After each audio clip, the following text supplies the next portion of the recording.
حجر اسود کی عظمت کے بارے میں کون سا مسلمان ناواقف ہے؟ لیکن کیا آپ اس حجر اسود کی تاریخ جانتے ہیں؟ اور کیا آپ یہ جانتے ہیں کہ حج کتنے سال تک معطل رہا؟ لیکن اس کے معطل رہنے کی وجہ کیا تھی؟ اور کیا آپ نے کرامتی فرقے کے بارے میں سنا ہے؟ ان سب سوالات کے جوابات جاننے کے لیے میری اس ویڈیو کو اینڈ تک ضرور دیکھیں۔ حجر اسود عربی زبان کے دو الفاظ کا مجموعہ ہے۔ حجر عربی میں پتھر کو کہتے ہیں اور اسود سیاہ اور کالے رنگ کے لیے بولا جاتا ہے۔ حجر اسود وہ سیاہ پتھر ہے جو کعبہ کے جنوب مشرقی دیوار میں نصب ہے۔ اس وقت یہ تین بڑے اور مختلف شکلوں کے کئی چھوٹے ٹکڑوں پر مشتمل ہے۔ یہ ٹکڑے اندازاً 2.5 فٹ قطر کے دائرے میں جڑے ہوئے ہیں جن کے گرد چاندی کا گول چکر بنا ہوا ہے۔ جو مسلمان حج یا عمرہ کرنے جاتے ہیں ان کے لیے لازم ہے کہ طواف کرتے ہوئے ہر بار حجر اسود کو بوسہ دیں۔ اگر ہجوم زیادہ ہو تو ہاتھ کے اشارے سے بھی بوسہ دیا جا سکتا ہے۔ اسلامی روایات کے مطابق جب حضرت ابراہیم علیہ السلام اور ان کے بیٹے حضرت اسماعیل علیہ السلام خانہ کعبہ کی تعمیر کر رہے تھے تو حضرت جبرائیل علیہ السلام نے یہ پتھر جنت سے لا کر دیا جسے حضرت ابراہیم علیہ السلام نے اپنے ہاتھوں سے دیوار کعبہ میں نصب کیا۔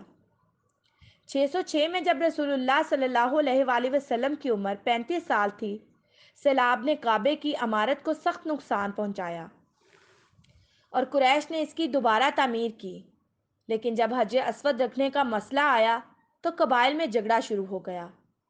ہر قبیلے کی یہ خواہش تھی کہ یہ سعادت اسے ہی نصیب ہو۔ رسول اللہ صلی اللہ علیہ وآلہ وسلم نے اس جھگڑے کو طے کرنے کے لیے یہ طریقہ اختیار کیا کہ حجر اسود کو ایک چادر میں رکھا اور تمام سردارانہ قبائل سے کہا کہ وہ چادر کے کونے پکڑ کر اٹھائیں۔ چنانچہ سب نے مل کر چادر کو اٹھایا اور جب چادر اس مقام پر پہنچی جہاں اس کو رکھا جانا تھا تو آپ صلی اللہ علیہ وآلہ وسلم نے اپنے مبارک ہاتھوں سے اس کو دیوار کعبہ میں نصب کر دیا۔ سب سے پہلے عبداللہ بن زبیر نے حجر اسود پر چاندی چڑھوائی۔ 1268 میں سلطان عبد الحمید نے حجر اسود کو سونے میں مڑ دیا۔ 1281 میں سلطان عبد العزیز نے اسے چاندی سے مڑوایا۔ 696 میں جب حضرت عبداللہ بن زبیر خانہ کعبہ میں پناہ گزین ہوئے تو حجاج بن یوسف کی فوج نے کعبے پر منجنیقوں سے پتھر برسائے اور پھر آگ لگا دی جس سے حجر اسود کے 3 ٹکڑے ہو گئے۔ عباسی خلیفہ معتصم باللہ کے عہد میں ایک کرامتی سردار ابو طاہر حجر اسود اکھاڑ کر بحرین لے گیا اور 23 سال بعد فاطمیوں کی مداخلت کی بدولت بھاری تاوان وصول کر کے واپس کیا۔ یہ روایت تاریخ کی کتابوں میں عبداللہ بن علیم یا حکیم محدث کی طرف منسوب کی جاتی ہے کہ انہوں نے اپنی سند سے مرفوعاً بیان کیا کہ یہاں حضور صلی اللہ علیہ وآلہ وسلم نے ارشاد فرمایا کہ حجر اسود اللہ تعالیٰ کا دایاں ہاتھ ہے جس کے ذریعے اللہ تعالیٰ زمین پر اپنے بندوں سے مصافحہ فرماتے ہیں۔ اللہ تعالیٰ نے جنت کے ایک سفید موتی سے اس کو پیدا کیا مگر لوگوں کے گناہوں نے اس کو سیاہ کر دیا۔ روز قیامت وہ اس حال میں محشر میں لایا جائے گا کہ اس کی 2 آنکھیں ہوں گی اور زبان ہوگی جس سے وہ اس کو بوسہ دینے والے کے حق میں ایمان یا نفاق کی گواہی دے گا، اور یہ کہ وہ ایسا پتھر ہے کہ پانی کے اوپری سطح پر ہی رہتا ہے اور آگ اس کو گرماتی نہیں ہے۔ کرامتی ایک فرقہ تھا جس کے عقائد مرکزی اسلام کے دائرے سے بہت بٹے ہوئے تھے۔ اس فرقے سے تعلق رکھنے والے ایک جنگی سردار ابو طاہر جنابی نے بحرین کے شہر ہجر موجودہ نام قطیف میں ایک عمارت بنوائی اور اس کا نام دار الحجرہ رکھا۔ اس کا مقصد یہ تھا کہ لوگ مکہ جا کر خانہ کعبہ کا حج ترک کر دیں اور اس کی بجائے اس کے دار الحجرہ میں آیا کریں۔ اس مقصد کے لیے اس نے 930 میں اپنی فوج کے ساتھ مکہ کا رخ کیا اور حج کے پہلے روز اپنے مسلح سپاہیوں سمیت گھوڑے پر سوار ہو کر حرم میں داخل ہو گیا اور سپاہیوں کو حکم دیا کہ وہ طواف کرتے ہوئے حاجیوں کو تلوار کے گھاٹ اتارتے جائیں۔ اس کی فوج نے حاجیوں کی لاشوں سے آب زمزم کا کنواں باڑ دیا۔ تاریخ کی کتابوں میں لکھا ہے کہ اس قتل عام میں 30,000 کے قریب حاجی مارے گئے۔ قطب الدین نے اپنی کتاب میں لکھا ہے کہ ابو طاہر اس وقت نشے میں دھت تھا اور اس نے اسی حالت میں کعبے کا دروازہ اکھاڑ ڈالا اور چیخا، با خدا یہ میں ہوں، خدا پیدا کرتا ہے اور میں مارتا ہوں۔ ابو طاہر نے حاجیوں کا مال اسباب لوٹ لیا اور ان کی عورتوں کو بچوں کو اپنے سپاہیوں میں تقسیم کر دیا۔ اب اسے مقام ابراہیم کی تلاش تھی، لیکن کعبہ کے متولیوں نے اسی افراتفری کے دوران اسے چھپا دیا تھا، اس لیے وہ اسے نہیں ملا۔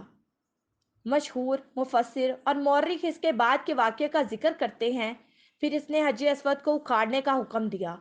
اس وقت ایک شخص نے آ کر اپنے ہاتھ کی ایک باری چیز سے اس پر ضرب لگائی اور کہا، کہاں ہے وہ طائرن ابابیل اور کہاں ہے وہ حجاراتن من سجیل؟ ابو طاہر حجر اسود کو اونٹ پر لدوا کر اپنے شہر کی طرف چل پڑا۔ ابن کثیر لکھتے ہیں، جب کرمتی سے حجر اسود کو لے کر اپنے شہر کو روانہ ہوا تو اس وقت امیر مکہ اور اس کے اہل بیت سب اس کے پیچھے پیچھے روانہ ہوئے اور اس سے درخواست کی، سفارشیں پہنچائیں کہ وہ حجر اسود واپس کر دے تاکہ اپنی جگہ پر نصب کیا جا سکے، اور اس کے عوض اپنی ساری جائیداد دینے کی پیشکش کی، مگر اس نے ایک نہ سنی اور سب کو ہلاک کر ڈالا۔ ابو طاہر حجر اسود کو اپنے ساتھ بحرین لے گیا اور اسے اپنی تعمیر کردہ عمارت میں رکھوا دیا۔ حجر اسود 22 سال تک اس کی تحویل میں رہا، تاہم ابو طاہر کی یہ امید تھی کہ اب لوگ اس کے شہر آ کر حج کیا کریں گے، جو کہ پوری نہیں ہوئی۔ لوگ اب بھی خانہ کعبہ جاتے رہے اور حجر اسود کی خالی جگہ کو چومتے رہے۔ آخر جب ابو طاہر چیچک کا شکار ہو کر 38 برس کی عمر میں مر گیا تو اس کا جانشین سمبر ابن الحسن کرامتی 20 مئی 951 کو حجر اسود لے کر مکہ لے کر آیا۔ اس موقع پر مکہ کے حکمران جعفر محمد ابن عبدالعزیز بھی موجود تھے، جنہوں نے دیکھا کہ حجر اسود کو چاندی کی تاروں سے باندھا ہوا ہے، کیونکہ اس دوران اس میں 5 دراڑیں پڑ گئی تھی۔ حسن ابن المرزوق نامی معمار نے یہ پتھر اپنی جگہ پر نصب کیا۔